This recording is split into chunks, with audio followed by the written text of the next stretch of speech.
Assalamu alaikum, brothers and sisters. Welcome back to another episode of Quranly Reflections. In today's short video, I want to share something from the second chapter of the Quran, Al-Baqarah, where Allah subhanahu wa ta'ala in the very beginning gives us an insight into who will receive guidance from the Quran. Now, we know in other parts of the Quran, Allah has mentioned that the Quran is guidance for everyone, for the whole of humanity. It's hudan lin-nas, it's for mankind as a whole. However, specifically, those people that will benefit from this guidance are those who have taqwa. Allah subhanahu wa ta'ala says in Baqarah, right in the beginning, ذَلِكَ الْكِتَابُ لَا رَيْبَ فِيهِ هُدًى لِلْمُتَّقِينَ. This is a book in which there is absolutely no doubt, or that there is no doubt that this book is from Allah subhanahu wa ta'ala, and it is guidance for people of taqwa. Right now, this is something for us to reflect upon. Even when we pick up the Quran as Muslims and we read the Quran, many times we pick up the Quran and we read the Quran and we feel like we haven't benefited from it. Many times we find people, and may Allah protect us from this, that pick up the Quran and whenever they read the Quran, they go in with the intention of finding fault, finding something they can pick on, finding something they can pick apart. And when they go in with that intention, that's what they find. And we know there's other parts of the Quran that mention this phenomenon too. It's one thing picking up the Quran and reading it, but it's a whole other thing to pick up the Quran and read it and gain guidance from it, right? And not only gain guidance from it, but then have the ability to act upon that guidance, right? That's a whole nother ball game. And Allah is letting us in on a secret here. Allah is telling us this is guidance for people of taqwa. Right? So we have to have a level of awareness when we approach the Quran. We have to know that when we pick up the Quran, we're not just picking up any other book off the shelf. We are picking up the words of Allah. And these words contain guidance for us. They're for us. They're for our benefit. We have to go in with at least this level of awareness, this level of consciousness of our Creator, of what the Quran is, the speech of Allah.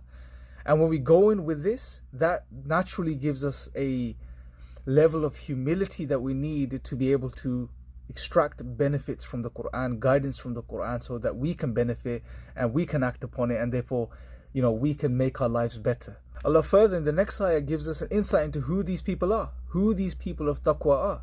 Those who believe in the unseen, those that are not deluded by this materialist, secular notion that this life is all that exists is material, there's nothing beyond this world. No, they're not deluded by this notion.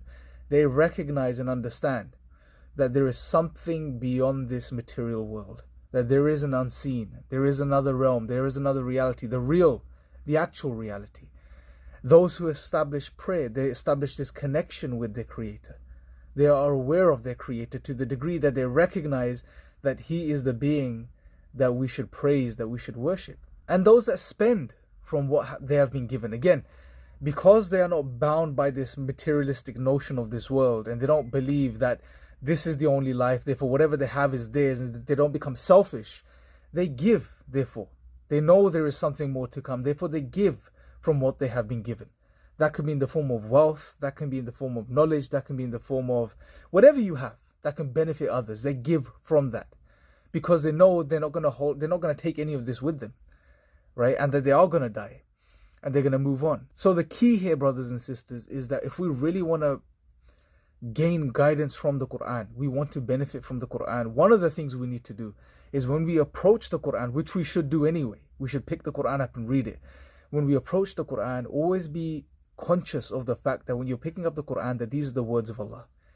This is speech of Allah. This is the speech of the Creator of the heavens and the earth, the one that made you, and the one that wants guidance for you, and therefore is providing guidance for you in this book, in this Quran. Go in with, at the very least, that understanding and that awareness. And when we do that, inshallah, we are the ones that are going to benefit. So brothers and sisters, try to keep this in mind, inshallah. Pick up the Quran more, read the Quran more. And if you find it difficult to read a physical copy, then there's a brilliant app, the Quranly app. Download that, and I'm sure you'll benefit from that, inshallah. And it's literally designed to help you develop a regular relationship with the Quran. So download it for free, check it out, and let me know your thoughts in the comment section below. I'll speak to you guys next time. Assalamu alaikum.